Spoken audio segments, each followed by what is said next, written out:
সেদিন চলে গেছিলাম সাউথ সিটি মলে আগের দিন কেনা একটা বই এক্সচেঞ্জ করতে, সঙ্গে নিয়ে গেছিলাম মাকে আর ভাইকেও।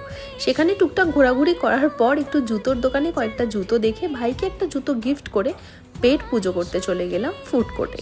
কেএফসি থেকে চিকেন তো নিয়েছিলাম ভাইয়ের জন্য, আর আমার জন্য নিয়েছিলাম আমার অল টাইম ফেভারিট ফ্লুরিজের লেমন টার্ট। তোমাদের কাদের কাদের ভালো লাগে কমেন্ট বক্সে জানাও।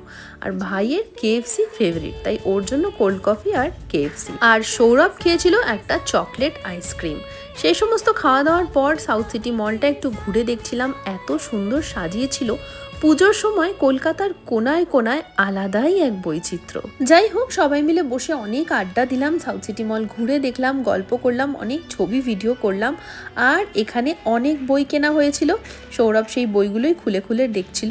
আমি চলে এসেছি হায়দ্রাবাদে, কিন্তু কলকাতার অনেক ভ্লগ এখনো শেয়ার করা বাকি, তাই ডোন্ট ফরগেট টু সাবস্ক্রাইব।